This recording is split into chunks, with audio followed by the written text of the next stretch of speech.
Hi, I'm Dave Shepherd from Cadenza Music, and I'm here today to speak to the composer Philip Cashian.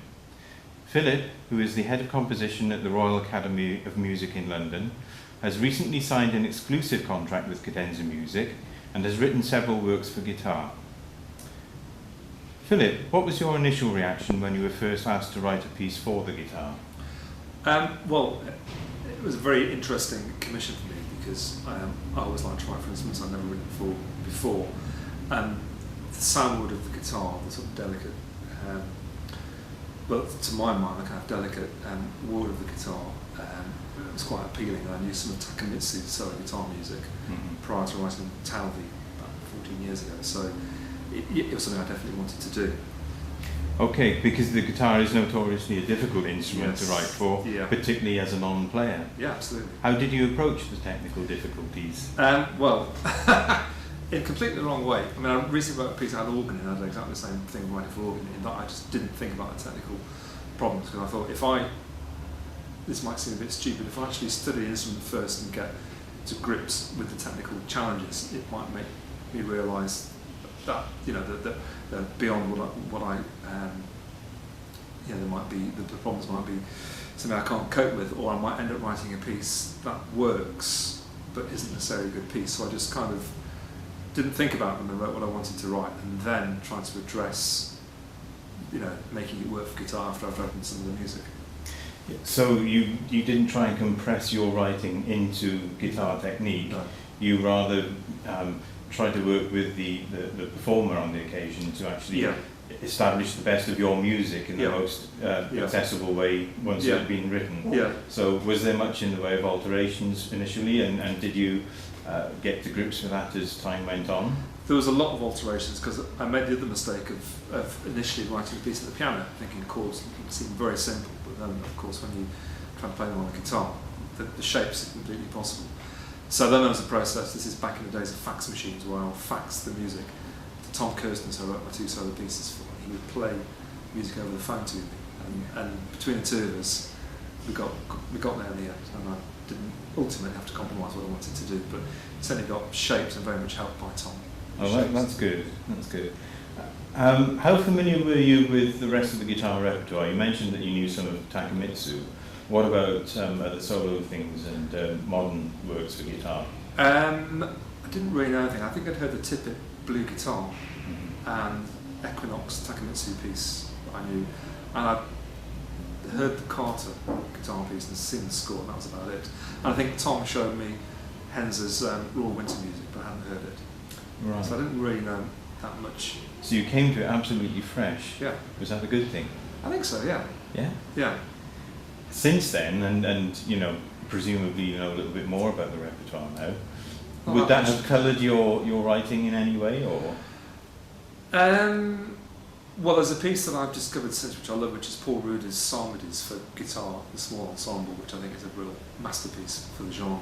But other than that, and actually, I've heard pieces that sort of my sort of fellow English composers have written, Howard Skempton, Michael Zev Gordon in particular, so I've sort of heard pieces other people have written for Tom in the past 10 or 15 years. So I know a little bit more, but I'm by no means an expert. Okay, so it's interesting then that you haven't perhaps pursued an active interest in discovering the repertoire. As a result, what do you consider, as if you're like a potential outsider, that the strengths of the instrument are? What are their particular qualities? I think it's the expressive qualities. I mean, it's just such an intimate instrument, and it's just such a beautiful, resonant, natural sort of warmth of sound that you get from the instrument, and the variety as well. The variety of sounds you get, from harmonics to playing on the fingerboard. There's a whole world there. It's a very sort of, to me, my ear, it's a very sort of fragile and very delicate world most of the time, but I think it's a really expressive instrument. Were you careful to avoid the cliches with rasguedos and things like that? Yeah, I hope so. I mean, maybe I've slipped a few banana skins, but I've tried not to have cliches. So in your position as head of composition here at the Royal Academy of Music in London, How do you find, or what would you suggest that composers and performers need to do to bring the guitar more into the musical mainstream? Because it's still considered something of an outsider. Yeah, certainly. Well, I think the guitarists here need to create new repertoire. They need to get students writing pieces for them, whether it's solo pieces or guitar quartets or writing for ensembles that have guitar in them. I think composers shouldn't be frightened of writing the guitars. I mean, it's one of those instruments that can be a little bit frightened, a bit scary, like the accordion or solo percussion piece is one of the things you've really got to get your head around. And I think I do encourage students to write for guitarists. And I think there's, because there's a lack of repertoire, I think if you write a good piece, it's going to get done, which is a real incentive. Yeah, I mean, you mentioned obviously ensemble work there. How important do you think that is? I mean, you've written your own piece, A Web of Shadows, which is highly atmospheric and very worth exploring.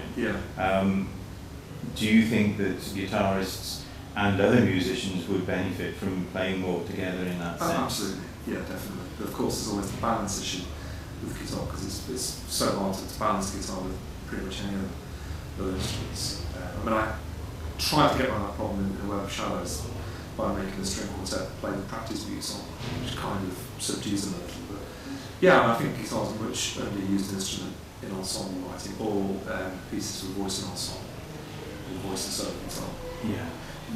Yeah. How much of an influence would the sort of troubadour and folk music sort of world impact on a piece for voice and guitar, in your opinion? Because it's, if you like, it's an easy combination. You can imagine it being the folk music of the day. How do we make that relevant in the 21st century? God, that's a question. I think you just have to try and reinvent things without being too self-conscious about it. I mean, obviously that music is important and it's there, you can't ignore it. And somehow you just have to know what comes out when you write music. It's sort of filtered through in a way, but I don't know. I mean, it just varies composer to composer, piece to piece. And I think it'd be something that's subconsciously maybe influencing some of the decisions you make when you're writing. But for me, it wouldn't be very much on the surface. Good. That's useful information. So you've written quite a few pieces for guitar now. I think we're going to hear an extract from Talvi a bit later on. Would you want to do any more writing for guitar? Is there a concerto in the offing or anything like that? I think I'd like to write a concertante piece for solo guitar, maybe ensemble, maybe not full orchestra. And I'd also like to explore the electric guitar. There's an instrument that isn't used that much by sort of, in inverted commas, classical composers, but I love the electric guitar. So there have been a few exceptions. How would you deal with the timbre qualities of the electric guitar in an ensemble situation? Very carefully, I think. Because it's perhaps in some ways, unless you go to all strange effects, it's a little bit more limited even than the main classical guitar. Yeah, I think so.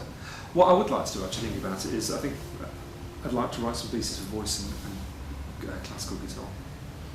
Yeah, song cycle. I personally love that part of the chamber repertoire for the guitar.